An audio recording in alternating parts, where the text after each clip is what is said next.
যেটা করব সেটা হচ্ছে তোমার পলিস্যাকারাইড। তো পলিস্যাকারাইডের মধ্যে কী কী আছে মেনলি? তো মেনলি দু ধরনের পলিস্যাকারাইড আছে। কী কী না, একটা হচ্ছে হোমো পলিস্যাকারাইড আর একটা হেটারো পলিস্যাকারাইড। ঠিক, হোমো পলিস্যাকারাইড আর একটা হেটারো পলিস্যাকারাইড। হেটারো, ঠিক। হোমো পলিস্যাকারাইড কী হবে না, যে সমস্ত যখন পলিস্যাকারাইডগুলো একই টাইপ অফ মনোমার দিয়ে তৈরি হবে তাদেরকে হোমো পলিস্যাকারাইড বলে। হেটারো পলিস্যাকারাইড হলো যখন কোনো একটা পলিস্যাকারাইড মনোমারটা ডিফারেন্ট হবে, আলাদা আলাদা হবে মনোমারটা, তখন সেটাকে হেটারো পলিস্যাকারাইড বলে। ঠিক। তো হোমো পলিস্যাকারাইডের এক্সাম্পল কি? যেমন স্টার্চের মনোমার কি? Alpha D glucose. ওই আলফা ডি গ্লুকোজ অনেকগুলো জুড়ে গিয়ে স্টার্চ হোমো পলিস্যাকারাইডটা তৈরি করে। আর কী হবে? সেলুলোজ। আর কি হবে? গ্লাইকোজেন। ঠিক আছে। তো এরা হচ্ছে সবগুলো হোমো পলিস্যাকারাইড। হেটারো পলিস্যাকারাইডের মধ্যে বেস্ট এক্সাম্পল কী হবে? Chitin hetero polysaccharide. কেন? কারণ কাইটিনের যে মনোমার যদি তোমরা দেখো, তো কাইটিনের মনোমার হলো N acetyl glucosamine and N acetyl galactosamine. তো একটা গ্লুকোসামাইন আর একটা হচ্ছে গ্লাক্টোসামাইন, তো দুটো আলাদা আলাদা মনোমার, তো সেই জন্য এটা হেটারো পলিস্যাকারাইড। ঠিক আছে। সো এবার আমরা দেখব স্টার্চ, সেলুলোজ এবং গ্লাইকোজেনের ডিটেল স্ট্রাকচার। ঠিক, চলো। স্টার্চ। তো স্টার্চ কি না, স্টার্চ হচ্ছে এটা হলো main storage polysaccharide of the plant, অর্থাৎ উদ্ভিদের ক্ষেত্রে যে খাদ্যটা জমা থাকে স্টার্চের ফর্মে। অ্যানিমেলের ক্ষেত্রে খাবারটা কীভাবে জমা থাকে না, অ্যানিমেলের ক্ষেত্রে খাবারটা জমা থাকে গ্লাইকোজেন ফর্মে। ঠিক আছে। অ্যাডিপোজ টিস্যু, লিভার, মাসেল টিস্যুতে জমা থাকে, সেরকম উদ্ভিদের ক্ষেত্রে জমা থাকে স্টার্চ ফর্মে জমা থাকে। ঠিক আছে। আচ্ছা, তো it is the most important dietary source of the human being. High content of starch is found in the, কোথায় কোথায় স্টার্চ বেশি পাওয়া যায়? সিরিয়ালস, দানাজাতীয় খাবারের ক্ষেত্রে, রুট, টিউবার্স, পটাটো যে টিউবার্স আছে, এবং সাম ভেজিটেবলসে পাওয়া যায়। অতটা ইম্পর্ট্যান্ট না। ঠিক আছে। যেটা ইম্পর্ট্যান্ট সেটা হলো স্টার্চের মনোমার কি, বা স্টার্চ কার পলিমার, সেটা হচ্ছে আলফা গ্লুকোজ। তো অসংখ্য আলফা গ্লুকোজ লিনিয়ারলি চেনে যুক্ত হয়ে গিয়ে স্টার্চ তৈরি করে। ঠিক। আচ্ছা, স্টার্চকে মেনলি দুটো ভাগে ভাগ করে যায়, বা স্টার্চের দুটো কম্পোনেন্ট রয়েছে। স্যার কী কী দুটো কম্পোনেন্ট? একটা হচ্ছে অ্যামাইলোজ, একটা হচ্ছে অ্যামাইলোপেকটিন। অ্যামাইলোজ রয়েছে এবং অ্যামাইলোপেকটিন রয়েছে। ঠিক আছে। তো এদের প্রপার্টি থেকে তোমাকে স্টেটমেন্ট দিয়ে কোশ্চেন চাইতে পারে এক্সামিনার। ঠিক, এদের প্রপার্টি থেকে এক্সামিনার স্টেটমেন্ট দিয়ে কোশ্চেন চাইতে পারে যে which of the following statement is incorrect regarding amylose, regarding amylopectin. আগে বলে দিলাম এই টাইপের কোশ্চেন দেয়, চারটে স্টেটমেন্ট দেবে, ভুলটাকে বাঁচতে হবে। ওকে। তো প্রথমে চলো অ্যামাইলোজ। অ্যামাইলোজের দিকে কী কী বলছে অ্যান্সারটি? অ্যামাইলোজ দিয়ে যেটা প্রথম পয়েন্ট বলছে, অ্যামাইলোজ হলো ওয়াটার সলিউবেল, অর্থাৎ স্টার্চের দুটো কম্পোনেন্ট অ্যামাইলোজ এবং অ্যামাইলোপেকটিন। অ্যামাইলোজটা হলো ওয়াটার সলিউবেল কম্পোনেন্ট, অর্থাৎ এটা জলে দ্রবীভূত হবে। ঠিক আছে। তো স্টার্চের মধ্যে এর পরিমাণটা কত? 15 থেকে 20%। খুব কম পরিমাণ রয়েছে অ্যামাইলোজ। ঠিক। আচ্ছা, অ্যামাইলোজের যদি স্ট্রাকচার বলি, তো অ্যামাইলোজ হচ্ছে আনব্রাঞ্চ চেন হয়, এবং অ্যামাইলোজগুলো কীভাবে জুড়ে? ওই তো আলফা ডি গ্লুকোজ। তাহলে আলফা ডি গ্লুকোজের পলিমার কীভাবে জুড়ে? তারা C1C4 গ্লাইকোসাইডিক লিঙ্কেজের মাধ্যমে। আমি স্ট্রাকচারটা দেখাচ্ছি। ওকে। এবার চলো অ্যামাইলোপেকটিন। অ্যামাইলোপেকটিন কি? তাহলে তার অপোজিট হবে, সেটা যদি সলিউবেল হয় ওয়াটার, তাহলে এটা কী হবে? ওয়াটার ইনসলিউবেল হবে, ইনসলিউবেল ইন ওয়াটার হবে। ঠিক। সেটা 15 থেকে 20% ছিল, তাহলে বাদ বাকি পড়ে রইল অ্যাবাউট 80 থেকে 85% স্টার্চের কম্পোনেন্ট হলো অ্যামাইলোপেকটিন। আচ্ছা, আগে একটা আনব্রাঞ্চ ছিল, এটা কী হবে? ব্রাঞ্চ হবে। ওকে। একই রকমভাবে এটাও polymer of alpha D glucose হবে। ওকে। যেহেতু ব্রাঞ্চ, তাহলে একটা লিনিয়ার চেনে C1C4 গ্লাইকোসাইডিক লিঙ্কেজ দেখতে পাওয়া যাবে আলফা কার্বন 1-এর সাথে, আলফা C4-এর সাথে। আগের দিন ভালো করে বলেছিলাম। এবং ব্রাঞ্চ হওয়ার জন্য অন্যদিকে 6 কার্বনের সাথেও গ্লাইকোসাইডিক লিঙ্ক হবে, that is alpha C1C6 glycosidic linkage দেখতে পাওয়া যাবে। ঠিক। তো এবার ডায়াগ্রামটা দেখো, তাহলে ক্লিয়ার হয়ে যাবে। দেখো অ্যামাইলোজ, দিস ইজ অ্যামাইলোজের স্ট্রাকচার। অ্যামাইলোজের মনোমার কি? Alpha D glucose.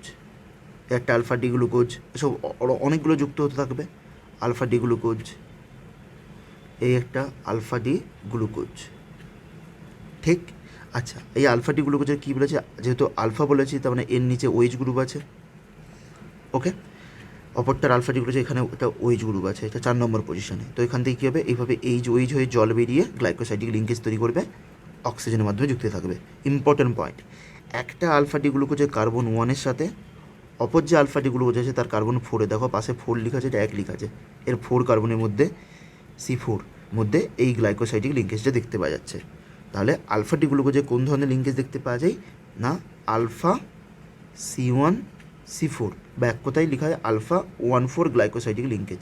কার্বন 1-এর সাথে কার্বন 4-এর মধ্যে গ্লাইকোসাইডিক লিঙ্কেজটা দেখতে পাওয়া যাচ্ছে। ঠিক আছে, গ্লাইকোসাইডিক লিঙ্কেজ দেখতে পাওয়া যাচ্ছে। ওকে, গ্লাইকোসাইডিক লিঙ্কেজটা দেখতে পাওয়া যাচ্ছে আলফা 1-এর সাথে আলফা 1,4-এর গ্লাইকোসাইডিক, এবং এটা এইভাবে লিনিয়ার চেনে থাকে। ইম্পর্টেন্ট পয়েন্ট, এটা লিনিয়ার চেনে থাকে, অ্যামাইলেজটা লিনিয়ার চেন, কোনো ব্রাঞ্চ থাকে না। দেখুন নর্মাল এইভাবে লিনিয়ার একটা আলফা ডি গ্লুকোজ এইভাবে পরপর যুক্ত হয়ে যাচ্ছে কার্বন 1 কার্বন 4 আলফা 1,4 গ্লাইকোসাইডিক লিঙ্কেজের মাধ্যমে। তো লিনিয়ার চেন অ্যারেঞ্জমেন্ট, ঠিক। তো এই তাহলে সেটা কী হবে, তাহলে আলটিমেটলি এটা আনব্রাঞ্চ। এই ভাষাগুলো মনে রাখতে হবে, কারণ স্টেটমেন্ট দিয়ে কোশ্চেন দিয়ে দিবে যে অ্যামাইলোজ হচ্ছে ব্রাঞ্চ স্ট্রাকচার, না এটা আনব্রাঞ্চ। ঠিক আছে, আর অ্যামাইলোপেকটিনের ক্ষেত্রে দেখো না, অ্যামাইলোপেকটিন হচ্ছে কী হবে না, এটাও আলফা ডি গ্লুকোজের পলিমার। তাহলে এটা একটা আলফা ডি গ্লুকোজ, এটা আলফা ডি গ্লুকোজ, এর সাথে যে ব্রাঞ্চিং হয়ে আছে alpha D glucose. Important point, linear চেনে তো একই রকমভাবে কার্বন 1-এর সাথে কার্বন 4-এর মধ্যে লিঙ্কেজ দেখতে পাওয়া যাবে। তো আলফা 1,4 গ্লাইকোসাইডিক লিঙ্কেজ দেখতে পাওয়া যাবে, এটা লিনিয়ারের জন্য লিঙ্কেজ থাকবে, আলফা 1,4 গ্লাইকোসাইডিক লিঙ্কেজ। ঠিক আছে, লিনিয়ার চেনে। কিন্তু এটা অপর একটা আলফা ডি গ্লুকোজ যেটা ব্রাঞ্চিং পজিশন করবে, সেটা কার্বন 1-এর সাথে অপর যে কার্বন রয়েছিল 6 নম্বর যে কার্বন, তার ওইচ CH2 ওইচ থাকে, এখান থেকে এইচ থাকে, জল বেরিয়ে গ্লাইকোসাইডিক লিঙ্কেজ করবে, অর্থাৎ কার্বন 1-এর সাথে কার্বন 6। তাহলে আলফা 1,4 এবং আলফা 1,6 গ্লাইকোসাইডিক লিঙ্কেজ দেখতে পাওয়া যায়। তাহলে আলফা 1,4 গ্লাইকোসাইডিক লিঙ্কেজের জন্য লিনিয়ার চেন, আর 1,6-এর জন্য এটা ব্রাঞ্চিং হয়ে যাচ্ছে অ্যামাইলোপেকটিনটা। সরি, ওকে। তো আলফা 1,4 এবং আলফা 1,6 গ্লাইকোসাইডিক লিঙ্কেজ দেখতে পাওয়া যাচ্ছে এখানে, আলফা 1,4 এবং আলফা 1,6। ঠিক আছে ভাই, বলো আলফা 1,4টা তো বুঝতে পারলে লিনিয়ার চেনের জন্য, যেরকমভাবে অ্যামাইলোজ ছিল, এবার অ্যামাইলোপেকটিন হওয়ার জন্য আলফা 1,6। তো কীভাবে মনে রাখবে কোনটা ব্রাঞ্চিং কোনটা আনব্রাঞ্চিং হবে, দেখো অ্যামাইলোজের ছোটো নাম, তো অ্যামাইলোজের ছোটো নামের জন্য তো সেটা শুধু নর্মাল লিনিয়ার চেন আলফা 1,4 লিঙ্কেজের মাধ্যমেই জুড়ে থাকবে, পরপর আলফাটিগুলো জুড়ে অ্যামাইলোজ তৈরি করবে। ঠিক, অ্যামাইলোপেকটিন যদি বলি, তো অ্যামাইলোপেকটিন দেখো নামেই লেখা আছে, এটা বড় নাম, তো বড় হওয়ার জন্য কী হবে, লিনিয়ার চেনে তো থাকবেই আলফা 1,4 গ্লাইকোসাইডিক লিঙ্কেজ। ওকে, তার সাথে সাথে এটা ব্রাঞ্চিং হয়েও আলফা 1,6 গ্লাইকোসাইডিক লিঙ্কেজ দেখাবে। ঠিক, আচ্ছা আলফা 1,4 মিনিংটা আরেকবার বলে দিই, আলফা গ্লুকোজ, তাই আলফা, আর 1,4 মানে কার্বন 1-এর সাথে কার্বন 4-এর মধ্যে গ্লাইকোসাইডিক লিঙ্কেজটা দেখতে পাওয়া গেছে। ঠিক, 1,4 মানে এটা বোঝাচ্ছে। আচ্ছা 1 কী করে হচ্ছে এটা না, বললাম 1 পজিশনে যেহেতু আলফা, তাহলে নিচে OH গ্রুপ আছে, এক্ষেত্রে OH গ্রুপ আছে, তো এখান থেকে জল বেরিয়ে অক্সিজেন বন্ধনের মাধ্যমে 1,4 লিঙ্কেজ তৈরি করছে, হলো। আর অ্যামাইলোপেকটিনটা 1,4টা তো বুঝতে পারলে একই রকম, 1,6টা কী করবে না, 6 নম্বর কার্বনে যে CH2 OH আছে, OH-এর সাথে ওখান থেকে এইচ হয়ে জল বেরিয়ে কার্বন 1-এর সাথে নিচে তো OH ছিল, এখানে OH আছে, তো এই OH আর এইচ হয়ে জল বেরিয়ে তোমার হচ্ছে অক্সিজেনের মাধ্যমে আলফা 1,6 গ্লাইকোসাইডিক লিঙ্কেজ তৈরি করছে অ্যামাইলোপেকটিনে। ঠিক আছে, তো নিট 2018-এ কিন্তু এই ব্রাঞ্চিং থেকেই কোশ্চেন দিয়েছিল, অ্যামাইলোজ এবং অ্যামাইলোপেকটিন থেকে। তাহলে অ্যামাইলোপেকটিনটা বড় নাম, তাহলে ব্রাঞ্চিং হবে আলফা 1,4 এবং আলফা 1,6।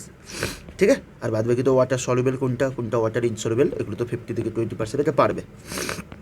ঠিক আছে, চলো এবার সেলুলোজ দেখো। তো প্রথম পয়েন্ট বলতে হবে দ্য সেলুলোজ হচ্ছে কোথায় দেখতে পাওয়া যায় না, সেলুলোজ হচ্ছে আমরা প্রত্যেকেই জানি যে প্লান্টের সেলওয়ালে কিন্তু কী থাকে, প্লান্টের সেলওয়াল বা কোষ প্রাচীরটা সেলুলোজ দিয়ে তৈরি হয়। তো ইট ইজ দ্য, এবং মেনলি এটা প্লান্টের ক্ষেত্রে দেখতে পাওয়া যায়, অ্যানিমেলে থাকে না। তো ইট ইজ এক্সক্লুসিভলি ইন প্লান্টে দেখতে পাওয়া যায়। ঠিক আছে, now most abundant organic matter, most abundant organic substance in the plant kingdom. তো এটা দিকে অনেকবার কোশ্চেন এসছে, অনেকবার কোশ্চেন দিয়েছে এক্সামিনার। কী কোশ্চেন দিয়েছে যে most abundant organic substance in plant kingdom is, তো অ্যান্সার হবে সেলুলোজ। ঠিক আছে ভাই, হলো। আচ্ছা, কোথায় দেখতে পাওয়া যায় এটা তো জানো প্রত্যেকে, predominant in the cell wall, এটা উদ্ভিদের কোষ প্রাচীর, এটা দেখতে পাওয়া যায়। ঠিক আছে, আচ্ছা সেলুলোজের মনোমার কি, বা মনোমার কি এর না, সেলুলোজের মনোমার হলো beta D glucose, beta D glucose, অর্থাৎ বিটা ডি গ্লুকোজ অনেকগুলো জুড়ে গিয়ে পলিমার হয়ে গিয়ে তোমার সেলুলোজ তৈরি করে। ঠিক, আচ্ছা বিটা ডি গ্লুকোজগুলো কীভাবে জুড়ে, ওই একই বিটা 1,4 গ্লাইকোসাইডিক লিঙ্কেজের মাধ্যমে, অর্থাৎ বিটা ডি গ্লুকোজ পরপর জুড়ে আছে, তো একটা 1 নম্বর কার্বনের সাথে, অপরটার 4 নম্বর কার্বনের মধ্যে জল বেরিয়ে গিয়ে গ্লাইকোসাইডিক লিঙ্কেজের মাধ্যমে জুড়ে থাকে, তো বিটা 1,4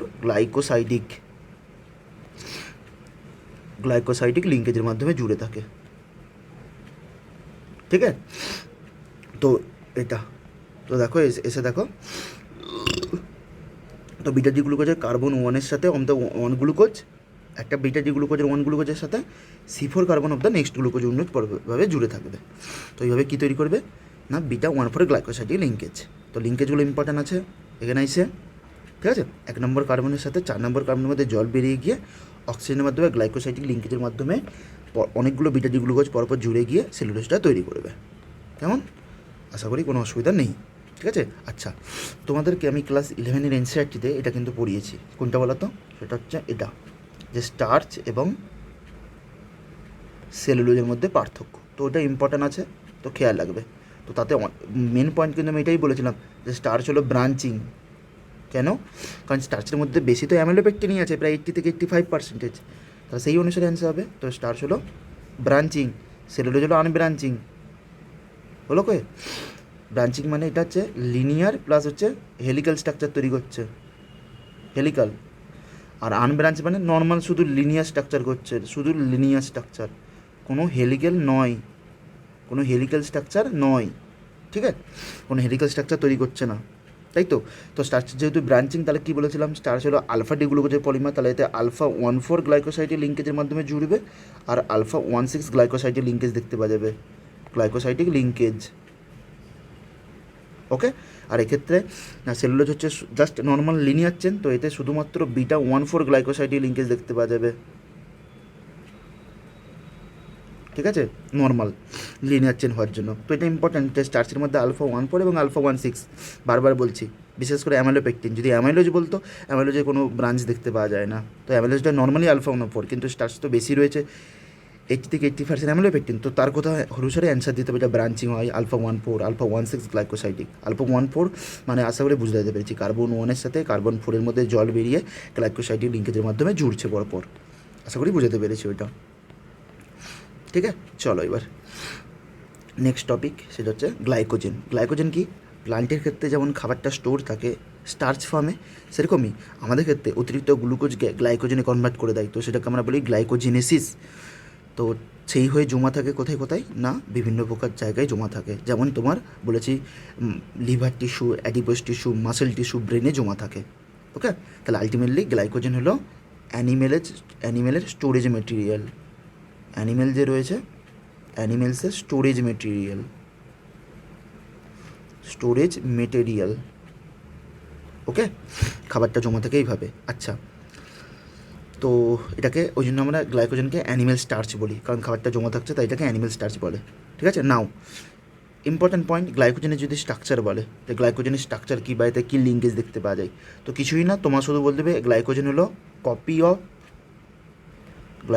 কপি অফ তোমার অ্যামাইলোপেকটিন, অর্থাৎ অ্যামাইলোপেকটিনের এটা কপি, মানে অ্যামাইলোপেকটিনের যে স্ট্রাকচার তুমি যা বললে গ্লাইকোজেনের স্ট্রাকচার সেটাই হবে। মানে কি স্যার, তাহলে এটা ব্রাঞ্চ হবে, অ্যামাইলোপেকটিনের মতো এটা ব্রাঞ্চ হবে, অ্যামাইলোপেকটিনের মতো এটা তাহলে কী হবে, আলফা 1,4 এবং আলফা 1,6 গ্লাইকোসাইডিক লিঙ্কেজ দেখাবে।